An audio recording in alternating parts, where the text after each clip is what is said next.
Hello, everyone. Easter's supposed to be sweet, safe, sacred. But what if the bunny led you into a trap? What if a game in the woods turned into a nightmare? And what if three strangers stood at the edge of the forest, watching your house? All night. These aren't urban legends. They happened. And after tonight, you'll never look at Easter the same again.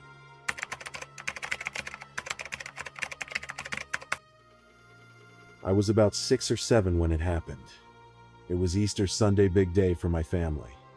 My parents were the kind that treated church like it was more important than birthdays. Every Sunday felt sacred. But Easter was something else.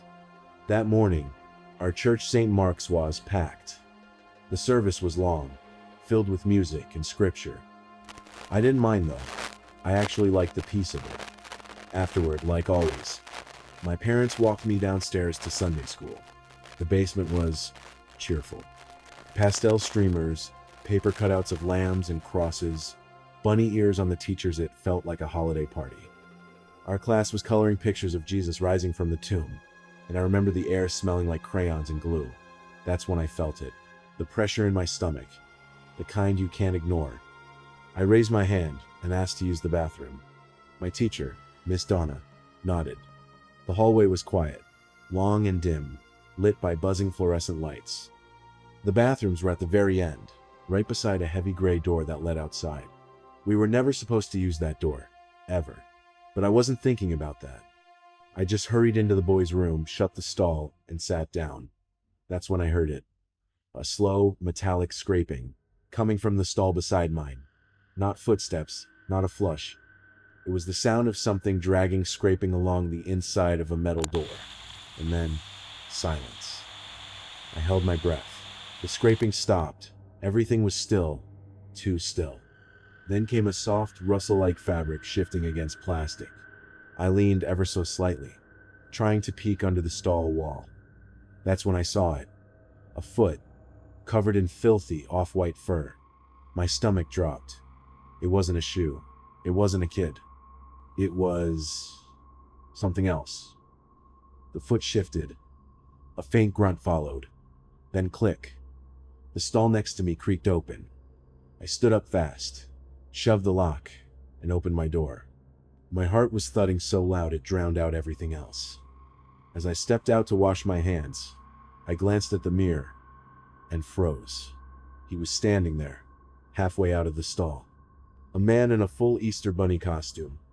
The suit was sagging, stained, one of the ears bent forward unnaturally, and the head, one of the plastic eyes had been sewn back on, lopsided. He didn't move, just stared, not blinking, not breathing. Then slowly, he raised one arm and pointed to the emergency exit door. I didn't know what to do. He just stood there, arm raised, pointing toward the back exit like I was supposed to follow him. Something about it felt off. Not scary, exactly, but wrong. Still, I was just a kid. And in my head, this was the Easter bunny picking me for something special. A gift, a secret surprise. So I moved. I didn't even look back at the sinks or stalls. I just walked to the heavy gray door. My hand barely touched the push bar before it clicked open. I stepped outside. The spring air hit me cool, quiet, empty. The parking lot was nearly deserted, and he followed close behind. Still no words, still no smile. Just that silent, padded walk. He led me past the edge of the lot, toward the far corner. That's when I saw it.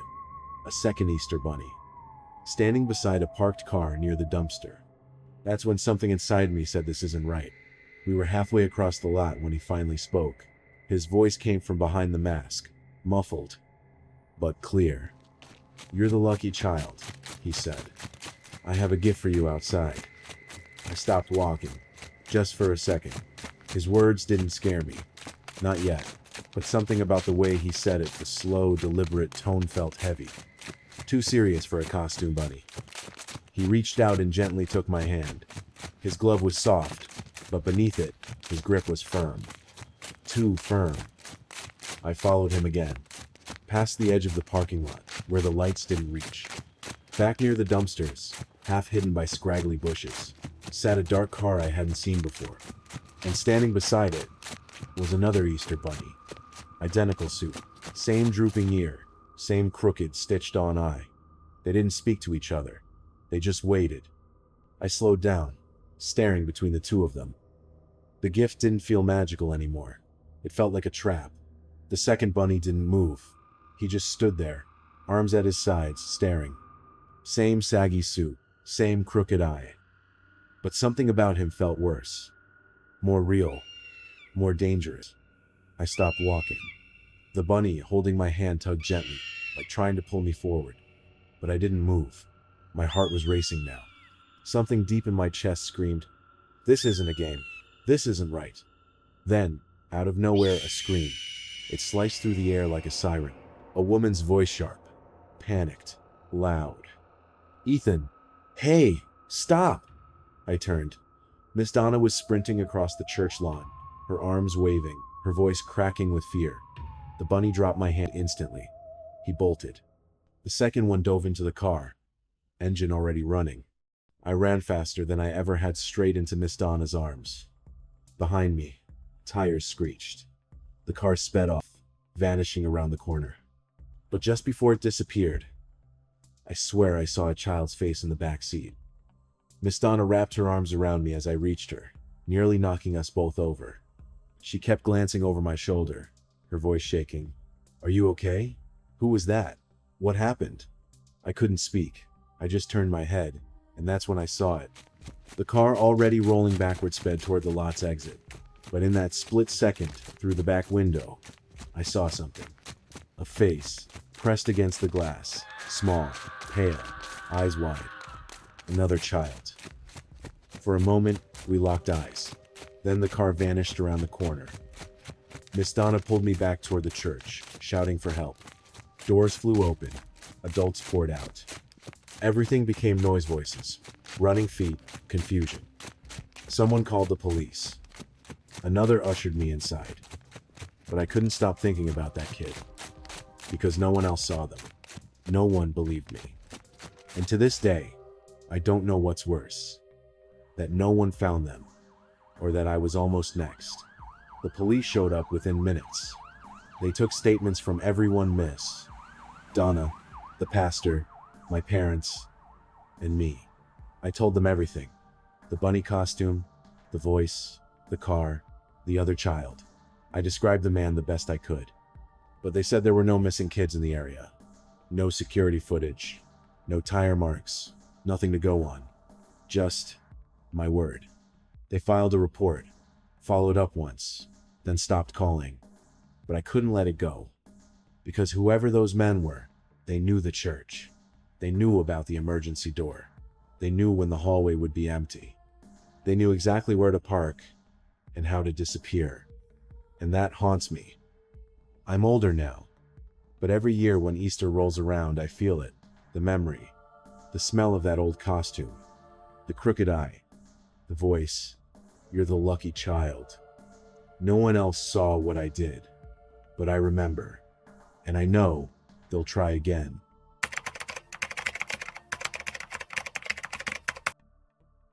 It was the Thursday night before Easter. No school tomorrow. No parents around. Just 6 of us. A big empty house. And a backyard that opened straight into the woods. Caleb's place sat on the edge of town in Fairview. Montanano streetlights. No neighbors. Just forest. Perfect for what we were about to do.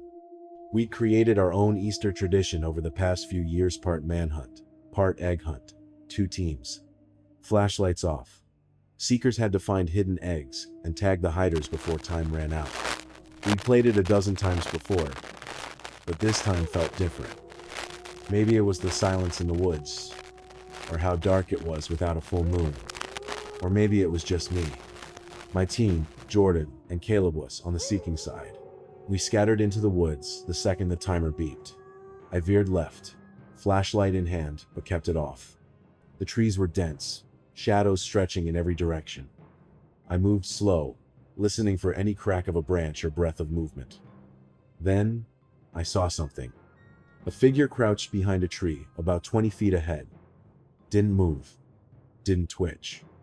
I thought it was Eric always, hiding close to base like it was clever. So I crept up slowly, silently.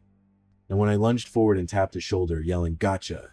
the man who turned around wasn't Eric. He didn't react, just kept crouching there. I slowed my steps, trying not to snap a twig. The guy was maybe 20 feet ahead, tucked behind a tree like he thought he was invisible. Classic Eric, I thought. I smirked, crept up behind him, raised my hand. Smack! Gotcha! But the second he turned around, my smile dropped. It wasn't Eric, not even close. It was a man. Mid-30s, maybe older. Greasy, slicked back hair. Clothes torn and filthy, like he hadn't showered in weeks. His eyes, wide, empty, wild.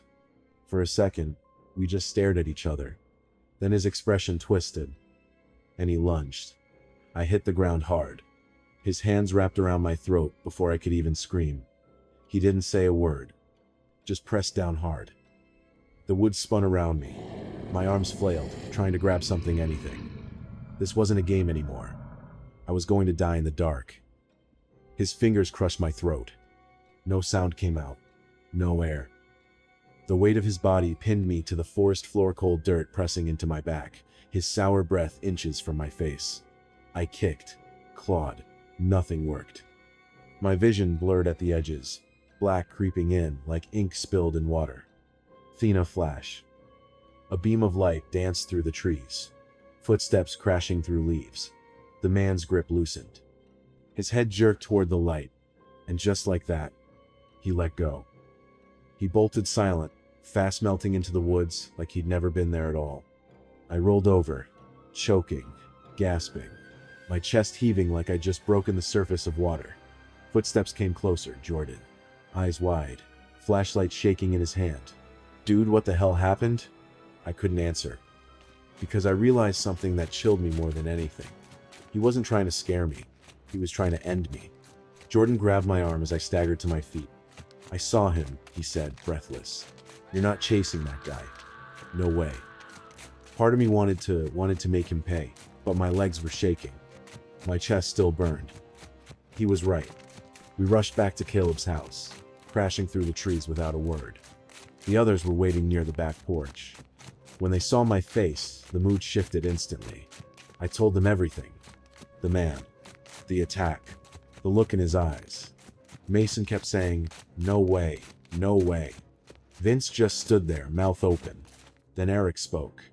His voice was flat. Before the game even started, I saw two people moving through the trees. Everyone turned to him.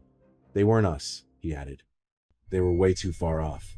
I thought it was cheating, like someone switching teams early. But it wasn't. There were more of them. And we weren't alone out there." Silence fell over the group. Eric's words echoed in my head. Two people, already in the woods. My voice was shaky. "None of us were together, right?" Everyone shook their heads. No hesitation. I felt cold crawl up my spine. One guy attacked me. That makes three. No one spoke. No one had to. It was obvious now, whoever they weren't part of the game. They had been there before we even started. Watching. Waiting. Hiding in the dark while we laughed and ran around like idiots. The worst part? We'd split up. Wandered off alone. They could have picked any of us. "What the hell were they doing out there?" Mason finally whispered. I didn't answer, because deep down, I had a feeling. They weren't just watching. They were planning something. And I was never supposed to walk away. "We need to call the cops," I said. The words came out low, but sharp. Final. Everyone turned to me. But Caleb shook his head. "Number absolutely not." "What?" I snapped. "Someone tried to kill me. I'm grounded," he hissed. "I wasn't even supposed to have people over. If we call the cops and my parents find out, I'm done." I stared at him, stunned. "You're seriously worried about getting grounded?" The others shifted uncomfortably. No one wanted to go against Caleb, so that was it. No police, no report, just silence. We stayed up a while longer, but no one said much. Every crack of a branch outside made us freeze. I didn't sleep. At sunrise, I left without saying goodbye. Didn't even pack my stuff. I just walked out the front door, down the driveway, and all the way home. The tree still watched me the whole way. Or maybe it was them, because I never shook the feeling that I was still being followed. A week later, Caleb texted the group. He'd gone back into the woods. Said he wanted to collect the leftover plastic eggs, just to clean up. Said it was quiet, peaceful, nothing weird. But I didn't believe him, because I remembered the way that man's eyes looked. I remembered the strength in his hands. And I remembered the other two, whoever they were, watching. I'd been seconds from vanishing. If Jordan hadn't shown up when he did, I wouldn't be texting. I wouldn't be breathing. Every sound behind me now makes me flinch. Every walk at dusk makes my skin crawl. People say you're lucky to be alive, like it's comforting. But luck feels different now, because sometimes I wonder, what if they weren't after me? What if they were just practicing? And what if next time, they don't miss?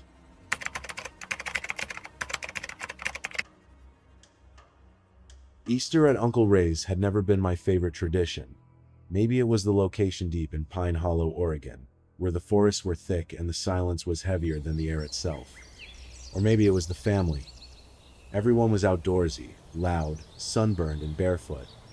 And then there was me, Logan, a college freshman from Portland, more comfortable with podcasts and coffee shops than bonfires and fishing poles.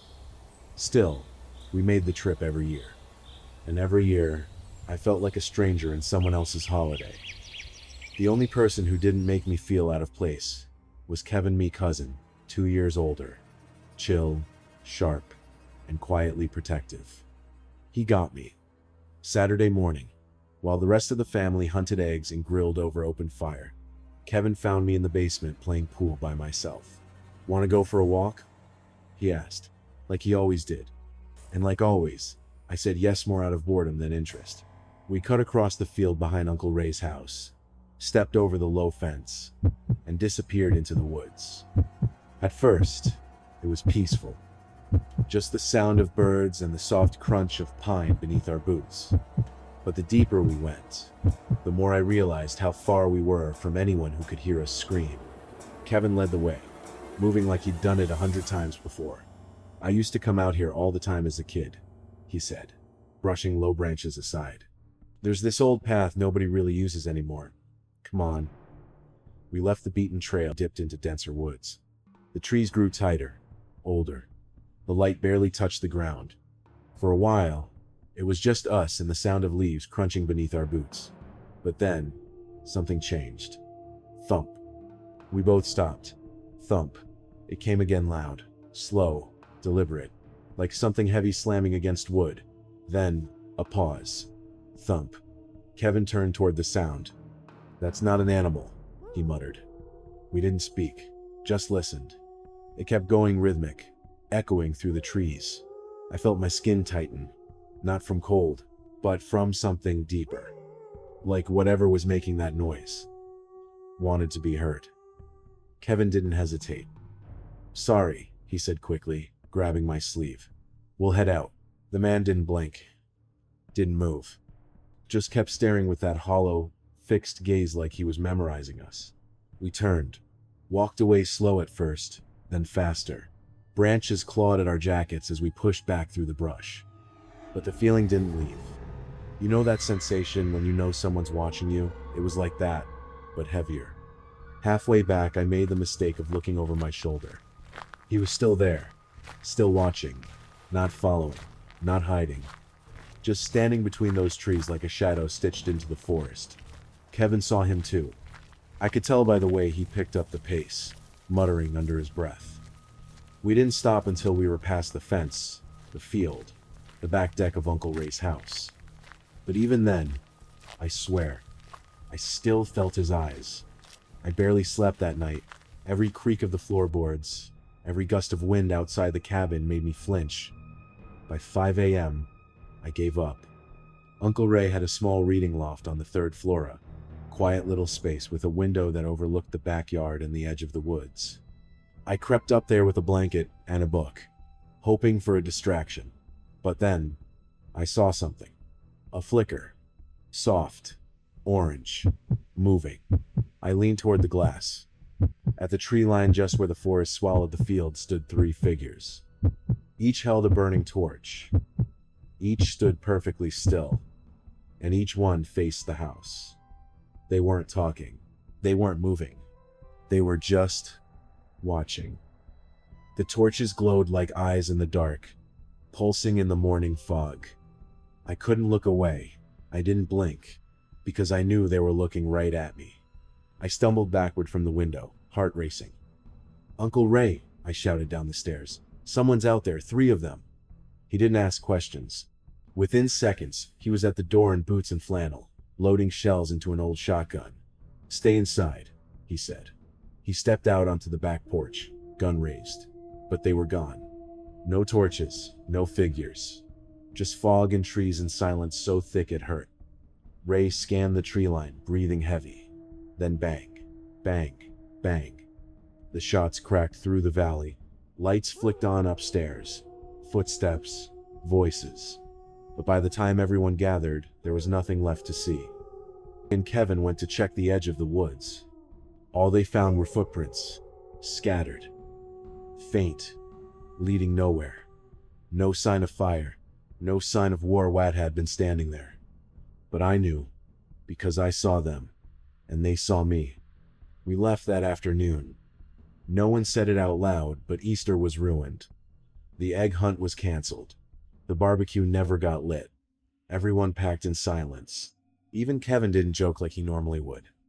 Uncle Ray stood on the porch as we drove off, shotgun still resting by the door. I kept looking out the back window, toward the woods, toward that line where the trees began, but they weren't there. Not anymore. I still don't know who they were, why they came, what they wanted. But what scares me the most, what keeps me awake even now, is this thought: how long were they standing there before I noticed? Minutes? Hours? Were they there when I went to sleep? Were they there when we arrived? I'll never know. And maybe that's the worst part, because some part of me believes they're still out there, just waiting for someone else to open a window. And now I have to ask, have you ever experienced something like this? A moment that felt off wrong but no one believed you? Or maybe you've heard whispers of a story too dark to tell out loud. If you have a true story, one that still keeps you up at night, let me know in the comments. You never know. Your nightmare might be the next one we tell. And if you want more stories like this, don't forget to like, subscribe, and hit the bell, because out here the strange never takes a holiday.